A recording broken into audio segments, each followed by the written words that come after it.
Cela fait 2 jours que je me réveille avec le même rêve en tête. Un rêve assez insignifiant. Je ne lui ai pas vraiment trouvé de raison.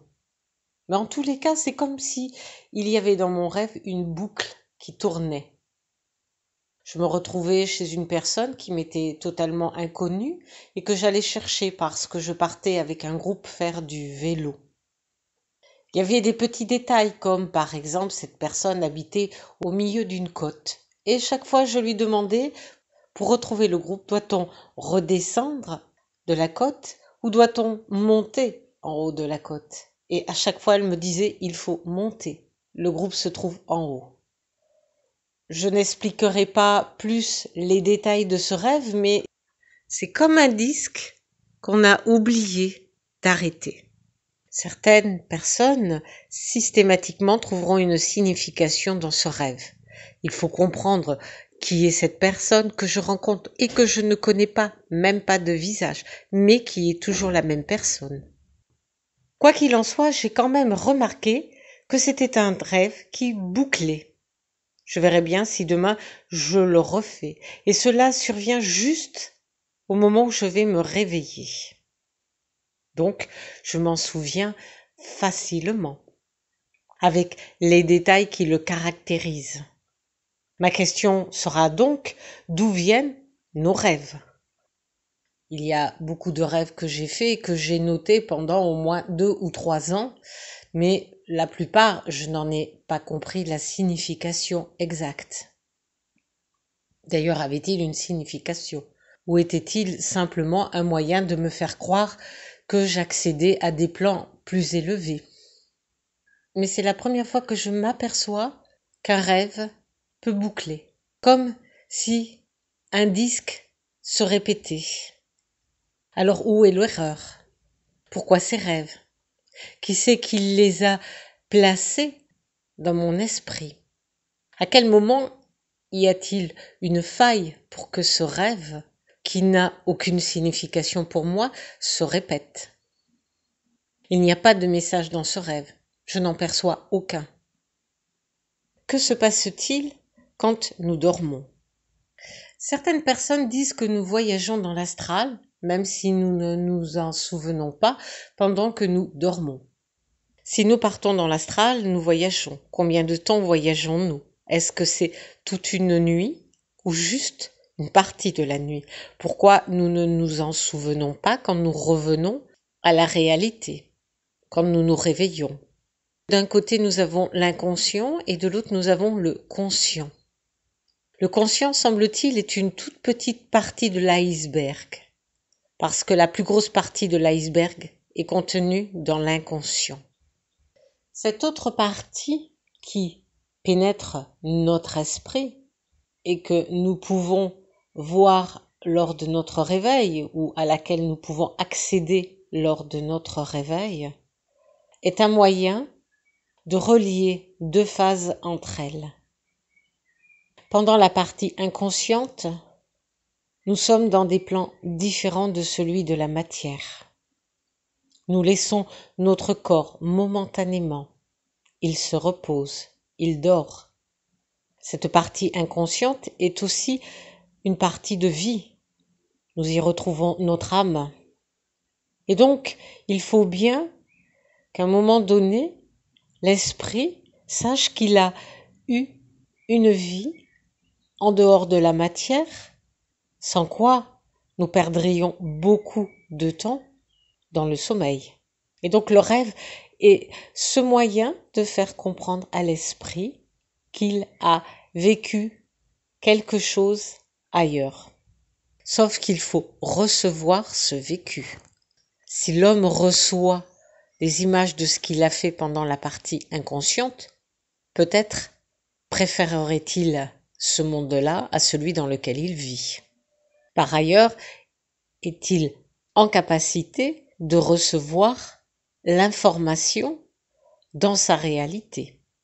C'est pour cela qu'il est préférable de lui soumettre une information qui n'est pas une information, c'est-à-dire qui est une désinformation du vécu pendant l'espace nocturne. Cette désinformation, c'est le rêve. Et ce sont des images qui sont introduites et qui parfois passent la barrière de son réveil et font qu'il se souvient de rêves. Mais ces rêves sont des mensonges. D'ailleurs, dans le mot mensonge, il y a mentir et songer. Le songe ment. Le rêve ment. Donc le rêve n'est qu'un film passé sur la bande semi-consciente de l'homme. Ce n'est qu'une illusion parmi d'autres illusions. Mais cela lui fait prendre conscience qu'il a eu une vie pendant qu'il dormait, que même si son corps se reposait, son esprit, lui, évoluait sur d'autres sphères. La sphère du rêve. Et pendant qu'il cherche la compréhension de ces rêves, qui, n'oublions pas, peuvent être faits de telle sorte qu'il y ait un message à transmettre à l'homme, eh bien, il ne s'interroge pas réellement sur ce que sont ces nuits, sur ce qu'il y fait, là où va son esprit, rejoint-il son âme? Tout cela revient à poser la question de qui pense. Il y a beaucoup d'entités qui pensent en l'homme, mais ça peut être aussi son âme qui pense en lui pendant sa phase d'éveil et qui reprend son espace astral pendant la phase de sommeil.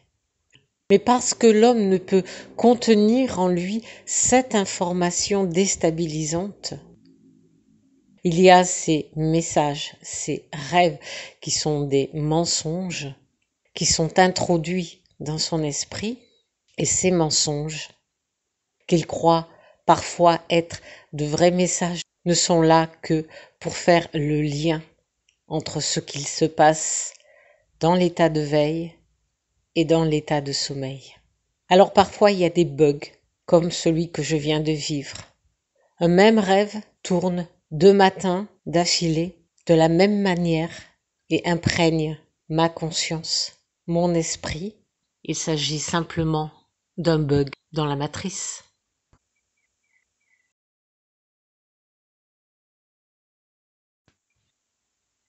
Ce matin, je me suis réassoupie après mon café.